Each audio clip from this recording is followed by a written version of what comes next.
Solamente queda masticar bronca. Hola gente, ¿cómo andan? Buenos días, tardes, noches o en la hora en la que estén viendo este video. El día de hoy vamos a hablar un poco de esta caída dolorosa de Melgar frente a Universitario de Deportes. Un partido, es que no podemos decir tampoco partido horrible o desastroso, porque el primer tiempo había sido bueno, defensivamente estábamos bien parados, fallábamos un poco adelante en la toma de decisiones, pero estábamos cumpliendo la función de defendernos bien y de presionar. Ya el segundo tiempo es la otra cara de la moneda. El segundo tiempo fue un papelón monumental, fallando desde la actitud que ya generó errores defensivos y que nos equivocáramos constantemente. El gol inicial de Kenji Cabrera fue una ilusión que nos duró apenas un tiempo, porque en complemento vinieron los goles de Jairo Concha, Alex Valera y el doblete del Tuncha Rivera. Melgar no encontró respuestas tampoco con los cambios, pero ya está. Esto lo iremos comentando en el transcurso del video con el análisis y mi opinión de esta caída. Un golpe directo al orgullo. Sé que no es el mejor momento, por eso de antemano les agradezco a todos los que se están quedando a ver el video, hablar de una derrota fastidia, pero sería de mucha ayuda si pudiesen dejar su apoyo al canal, dejando su like a este video, suscribiéndose al canal también y comentar sus sensaciones de lo que les dejó este encuentro. Toda clase de descargos lo voy a entender, los voy a entender porque realmente fue demasiado malo lo visto en el campo, al menos en el segundo tiempo, claro. Así que bueno, sin mucho más que decir, hola, soy Denis y esto es Derek Soccer Max.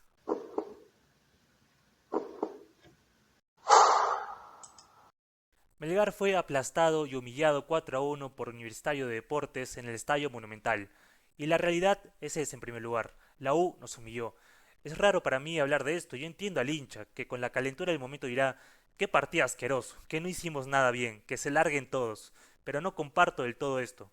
Mi crítica va en la forma en la que cómo el equipo encaró el segundo tiempo. Porque el primer tiempo había sido bueno, y no tengo miedo de decirlo. Melgar jugó bien el primer tiempo.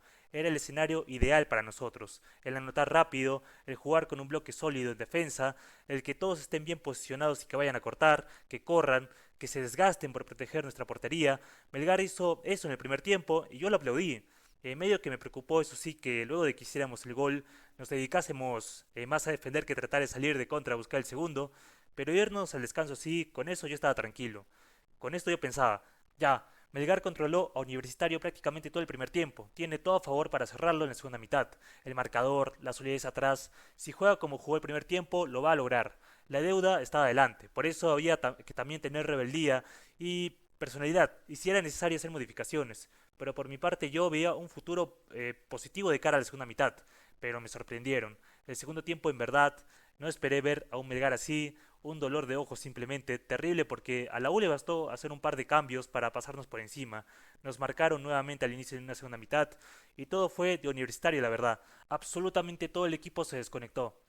Vamos a comentar un poco más del trámite, pero por protocolo del video vamos a hablar un poco de cómo venían ambos conjuntos. Empecemos por los cremas. La U no venía teniendo el mejor de los momentos, salían de una semana entre liga local con el clásico y los partidos de copa para el olvido.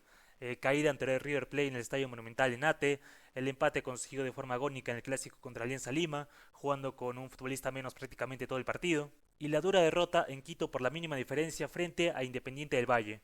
Estos tres partidos se dieron en el lapso de una semana.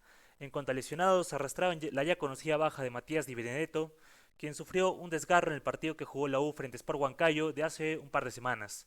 Lo de Martín Pérez Guedes, que ya era conocido desde hace tiempo atrás, que lleva fuera ya hace varios partidos por lesión, y la más reciente, la de su capitán, la de Aldo Corso, al sufrir una contractura en el partido frente a Independiente del Valle, una salida más para cuidarlo. Las bajas de Di Benedetto y Pérez Guedes eran de hace varios partidos. Estaban jugando ya ahí ya César Inga para reemplazar al defensa argentino y entre Jairo Vélez y Calcaterra para sustituir al volante nacionalizado peruano. Tanto las bajas de Di Benedetto y Pérez Guedes eran de hace varios partidos. Estaban jugando ahí a César Inga para reemplazar al defensa argentino y entre Jairo Vélez y Calcaterra para sustituir al volante nacionalizado peruano. Lo de Corso era un problema de última hora, así que en su lugar alineó Gustavo Dulanto. Y claro, no olvidar la sanción de su DT Fabián Bustos por 4 fechas debido a celebraciones en el clásico contra Alianza Lima, y a la que se suma su posible llegada a Olimpia de Paraguay. Por el contexto de la previa, este duelo contra Melgar era crucial y complicado. En el caso de Melgar, venía de sufrir una caída dura por Sudamericana frente a Lanús, 3-0 en Argentina, pero por el torneo local había goleado 4-0 en Arequipa al AET de Tarma. En cuanto a bajas, a la ya conocida de Bernardo Cuesta se sumó Lionel González por haber sido expulsado en el último partido frente a los tarmeños, y la de última hora, Horacio Orzán, quien fue suspendido 4 fechas debido a agravios contra el árbitro en el partido contra Ayacucho Fútbol Club. Algo insólito porque estaban sancionando algo que ya sucedió hace más de 2 semanas, y encima a pocas horas de un partido trascendental por el torneo de apertura. Eso sí, Melgar en un comunicado dijo que intentó apelar al proceso disciplinario en contra del jugador, presentó sus descargos en el tiempo correspondiente, pero pese a eso la Comisión Disciplinaria de la Federación Peruana de Fútbol decidió imponer una sanción de 4 fechas en contra del futbolista. De todas formas, el club tomará cartas en el asunto desde el área legal y del reglamento del campeonato para hacer algo con respecto a esta sanción, pero lo cierto es que Orsán iba a ser baja para este partido frente a los cremas. En cuanto al 11, Walter Reboneto tuvo que hacer modificaciones al 11 entre suspensiones y decisiones técnicas, y también desde el cambio de esquema táctico, pues esta vez jugamos con una línea de 3 y 2 carrileros. Así salíamos. Casi en el arco, a quien no me van a escuchar criticando demasiado tampoco, porque los goles no son responsabilidad suya. Por ahí te diría que el 3-1 podría haber hecho algo más, pero igual, aunque también con haberte comido 4 goles, no tengo cómo defenderte. De los 3 centrales, stopper por derecha Matías Lazo, stopper por izquierda Pierre Barrios y el libero Alec de Nemostier. Y a ver, de antemano, no podemos decir que jugaron un partido horroroso, porque el primer tiempo habíamos defendido bien atrás. Los tres estuvieron sólidos y muy concentrados. El segundo tiempo ya otra cosa, los tres con fallos garrafales. Los carrileros Cristian Bordacar, de primer tiempo muy bueno, viéndose superado en varias ocasiones por el ecuatoriano Carabalí, pero casi siempre lograba reponerse y también colaborar en la defensa, tanto en pelota parada como en la banda. Como carrilero por izquierda Cabanillas, a mi percepción, no tenido el mismo protagonismo que Bordacar, pero sí cumpliendo por ese costado. Claro que el segundo tiempo de ambos, al igual que el resto del equipo, fue decepcionante. El medio, Walter Tandazo, el llamado a reemplazar a Horacio Orzán, de buen primer tiempo, marcando y con un desgaste importante. El segundo bajó el nivel. Y bueno, aquí estuvo el riesgo también. Y una de las razones por las que jugamos el segundo tiempo como lo jugamos. No había otro volante de corte en el campo.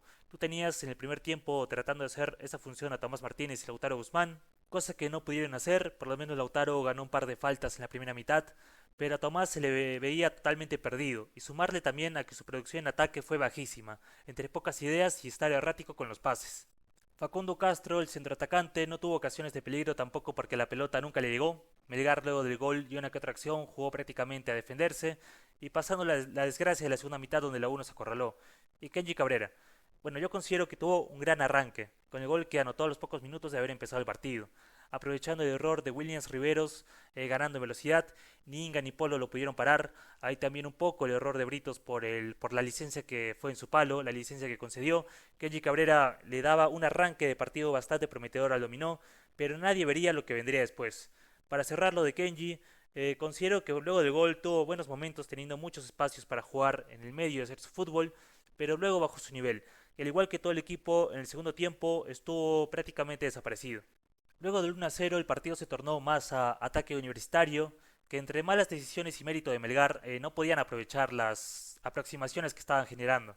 El dominó estaba defendiendo bien y el mediocampo también presionando y cortando jugadas. ¿Y cómo explicarlo? A mí me cuesta. Si no es por los resúmenes, cualquier otra persona no te va a creer cuando le digas que Melgar hizo un gran primer tiempo. Y claro, eso también queda totalmente opacado por lo sucedido en el complemento. Lo cierto es que la primera mitad Melgar estaba ordenada atrás, saliendo a presionar cuando debía hacerlo, con algún que otro error en la defensa, en la línea del área. Ya, eso diré, ya que hubo uno que otro error de la defensa, para que la gente no me ataque. Tuvieron una que otra desconcentración cerca al área de Cáceda, que bien podría habernos costado, pero en general estaban haciendo un buen trabajo. En la segunda mitad llegaría el desastre, y yo recuerdo bien lo que dijo uno de los comentaristas en la transmisión del partido cuando la U empató con el gol de Alex Valera. Tú, al Monumental, no puedes ir con la idea de solamente encerrarte atrás, porque si lo haces, Universitario te lo va a dar vuelta. Y era eso. Y lo habíamos comentado, Melgar defendía bien, en el mediocampo presionaba y cortaba, pero en ataque no había nada, no generaba, no jugamos al contragolpe. Y todo el primer tiempo lo encaramos así. A la U, bueno, simplemente no tuvo idea si lo pudimos aguantar. Pero en el segundo tiempo, con un par de cambios, los ingresos de Jairo Concha y José Rivera, le bastó para comernos todo el mediocampo y encerrarnos en nuestra propia área. De una jugada en velocidad a los 49 minutos, Carabalí le dio la pelota a Valera, hasta luchar con Denemustier y facilitó lograr la igualdad. Ya previamente también un cabezazo de no recuerdo quién había avisado de lo que se vendría, Era una pesadilla ya. El partido pintaba para que Melgar se vaya con una goleada y paliza histórica del Estadio Monumental. Riboneto nuevamente demoró en hacer modificaciones, a mi percepción. A los 61 minutos ingresaban Matías Yontov y Gregorio Rodríguez en lugar de Cabanillas y Castro. Por gusto fue, porque en un par de minutos después Rivera se lo bailaría a Yontov por el lado izquierdo, rechace para cualquier lado de Pierre Barrios, el Tunche mandaba el centro, devolución del de Orejas y Jairo Concha marcaba el 2-1 con un golazo. Rápidamente caería el tercero. Aquí no recuerdo quién es el que termina equivocándose en el campo rival. En la imagen tampoco se puede ver del resumen. Lo cierto es que Carabalí fue más vivo y recuperó la pelota. También nace el error de Bordacar. Creo que es Martínez el de la jugada, pero bueno. Error del Chapu, ahora que la veo bien porque Carabalí estaba pegadito a su lado. Ni bien ve que el movimiento le sale mal a Tomás. El de la U va, el Chapu lo deja escapar pensando en no sé qué cosa haría Martínez. La jugada siguió por izquierda y sin nadie que lo estorbe, Rivera sacaba un derechazo y anotaba el 3-1.